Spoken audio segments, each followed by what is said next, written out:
You're sick, Hunt. Sitting this guy's parents for naming their kid Hunt. Apologies on B-Movie Tryhard's behalf for anyone out there named Hunt. The opening title sequence has more grit, style, and ingenuity in its 90 seconds than the movie itself does in its 82 minutes, simultaneously paying tribute to its predecessors and realizing these familiar moments in a completely original way. It's dark, engaging, and fun as hell, and makes you wonder, why couldn't the movie have even a fraction of the style and creativity shown here? Yep. By the way, if the music in the opening credits sounds familiar, that's because...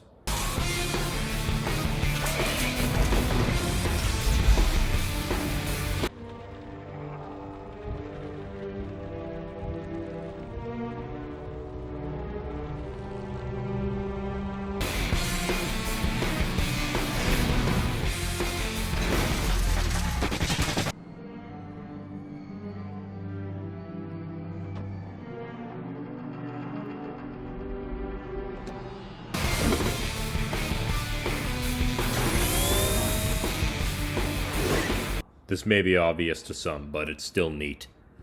We were just shown news footage of the intensive rescue operation, but when we arrive at the memorial immediately after, there are no emergency crews or news reporters anywhere. Okay, it is super weird that there aren't as many reporters here, but there is a news van right there.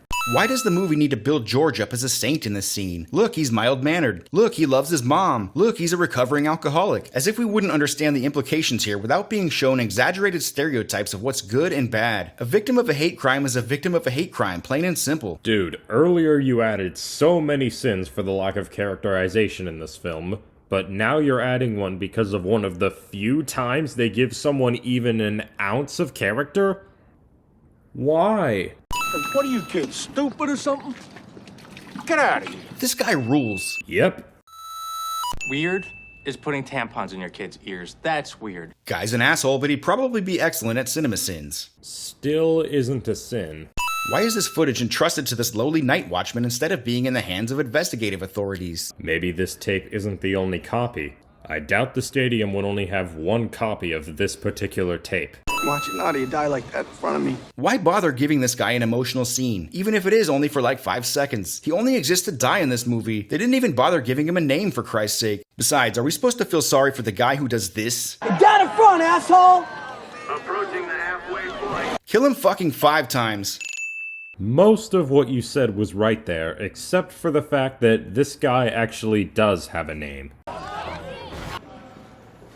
This might be one of the most nonsensical scenes in the history of cinema. This woman agreed to do it with Hunt not only in a public pool with children nearby, not only in a cabana that is definitely not soundproof, not only is the only thing blocking the view of their activities a curtain that is just blowing in the wind, not only are they doing it with people just a couple feet over here, not only are they yelling!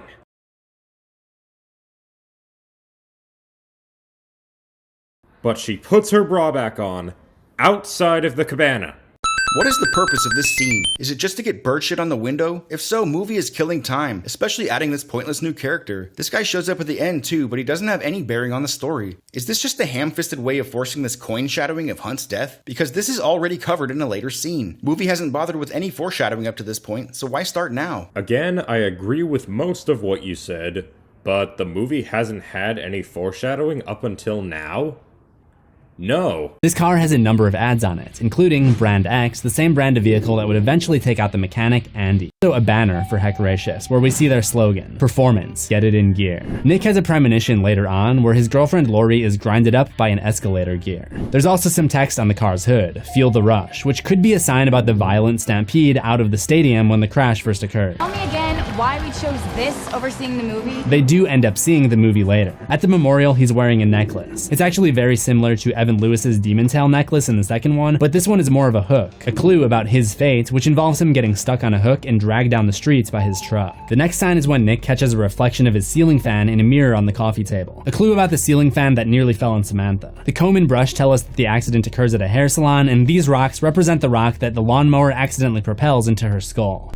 This getting your entrails sucked out through your anus by a pool drain motif was shamelessly ripped off from Fight Club author Chuck Palahniuk's short story Guts, a much funnier take on the idea that actually has a point. Go check it out instead of watching this crap. Okay, you actually pointed out something that did a scene better in a way that isn't just a pointless reference.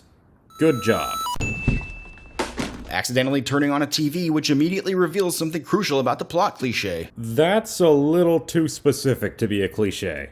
There's all this sawing and hammering going on right behind this theater screen, but nobody seems to hear it. Sinning this, You forgot to add the sin. but nobody seems to hear it. Sinning this. The premonition that Nick has involves Janet being killed by a piece of metal from the explosion in the theater. This shouldn't happen because Janet's life was saved at the car wash. Going by Final Destination rules, if death skips a person that is supposed to die, then that person will be last on death's list. If Janet cheated death again because of Lori and George's intervention at the car wash, then she shouldn't have been killed next in Nick's second premonition. Move to the exit, remain calm, everything's gonna be okay. Okay, that's pretty awesome. Yep.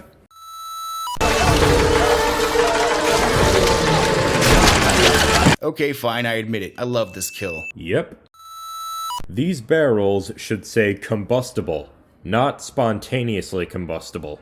If they were spontaneously combustible, that would mean that they could explode at literally any time, regardless of if there's fire in the room.